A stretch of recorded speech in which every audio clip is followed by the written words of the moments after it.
Good evening, everyone, and welcome to another Round of Sound. This is a live edition of the #1 Cochran Sports Showdown. Bob Pompeani here. We have a lot to get into as the Steelers suffer a tough loss. Again, their offense can muster just 10 points. Critical interceptions at the end of the game by Kenny Pickett. And here to discuss, of course, it's our #1 topic on the #1 Cochran Sports Showdown. Your panel, Jason Mackey is here from the Pittsburgh Post-Gazette. We also have Andrew Fillipponi from the PM team on 93.7 The Fan. Chris Adamski from the Trib. So let's get right into this. Jason, start with you.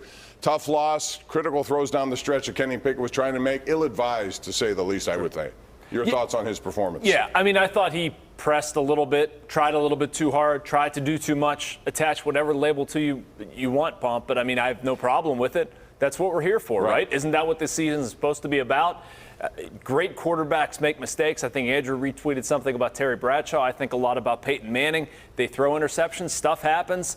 We knew this is what this year was going to be about. I thought it was ridiculous when Mitch Trubisky was playing early on. I want to see these. I don't want to see these mistakes, but I understand they're going to happen with Pickett, and we got to live with it. Yep, Andrew.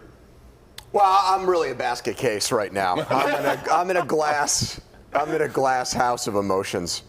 At least you're on brand. Yeah, I mean, there are good things I can take away from this. There are also things that make me really sad at the moment.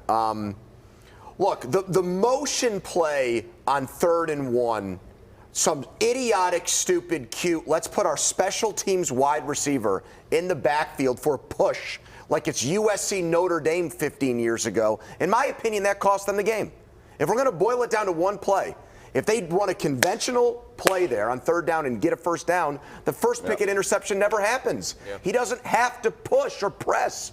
And that's my issue.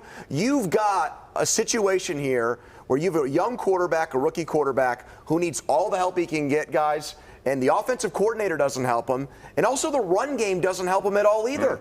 Najee averaged under 4 yards a carry again in this game. I thought the offensive line's been better. The running game is not a threat. Bob, his last 100-yard game was Ben's going-away game. I know. That's too long for a first-round running back, regardless of who's calling the plays or blocking in front of him. Chris, do you agree with me on that? No, you're right. I mean, the Najee Harris thing, I think this might have been his best he's looked, and I know the seal plate thing, however you want to make out of that, I guess that is something, and maybe you see signs of that coming. I thought the offensive line was a little better.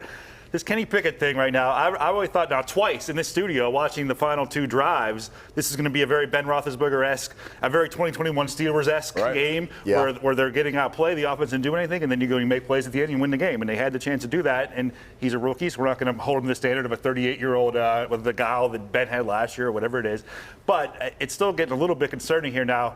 He's been the quarterback for the game. He has 8 scoring drives, 7 interceptions, 11 3-and-outs, and 14 punts. That's the production he's getting. Now, all those are valid reasons. The quarterback, too much playing, not enough playing, whatever it is.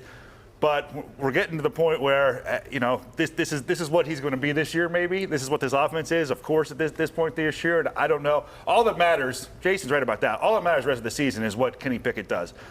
They can sneak into a playoff spot 8 and 9, and if Pickett's being dragged there by the defense or whatever it might be, that is a failure for the season.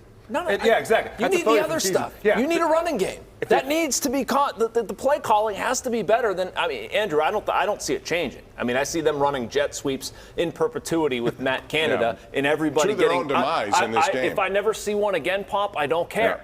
It's sickening. Have an actual running play or a downfield attack that nets something more than the stats Chris outlined. You guys can either say that this is a Pollyanna or pro-Kenny take, which I've been accused of with him. No. I thought he was the better quarterback in the game.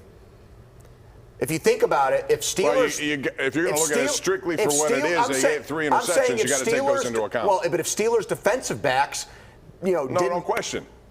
Make those plays. Who had more turnover-worthy throws in this game? Who has better weapons? Who has a better play caller?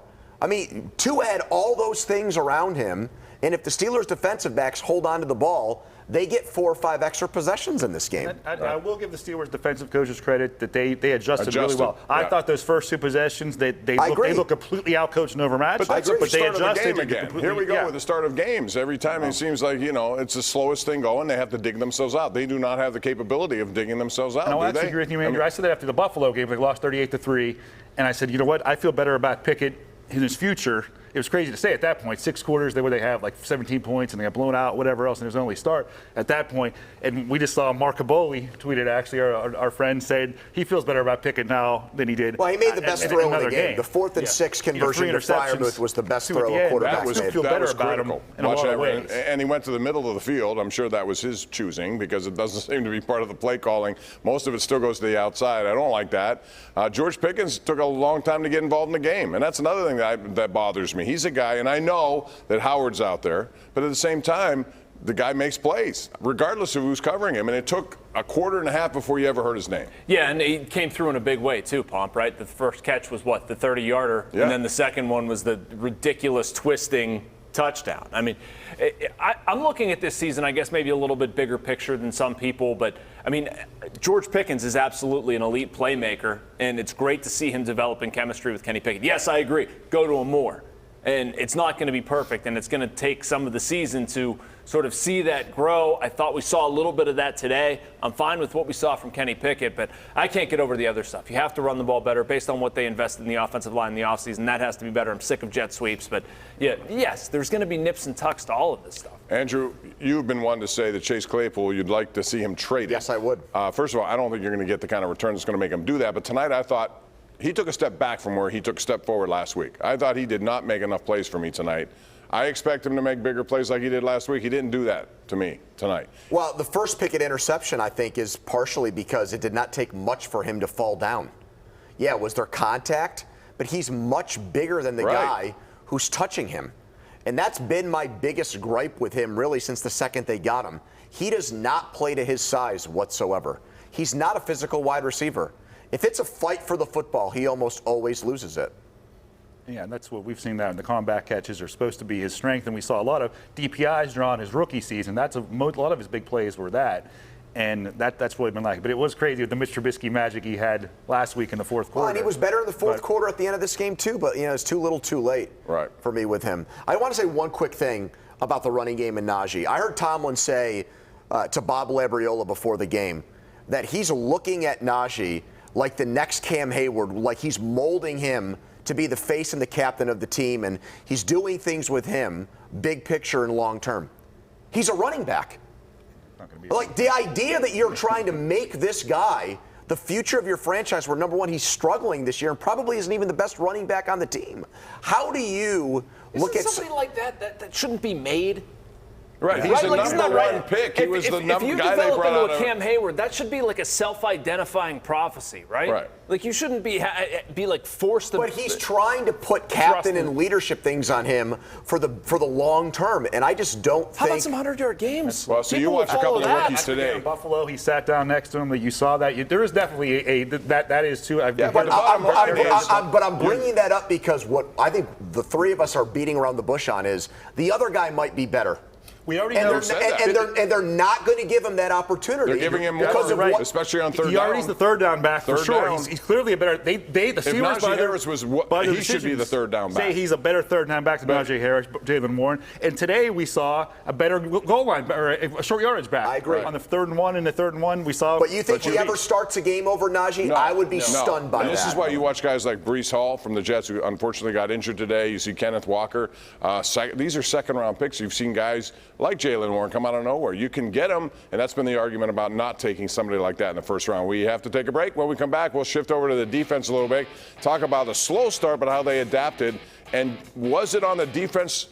Did they make the wrong plays at the wrong times, meaning they could have had interceptions that would have squelched drives by Miami? We'll talk about that and more right here on KDKA.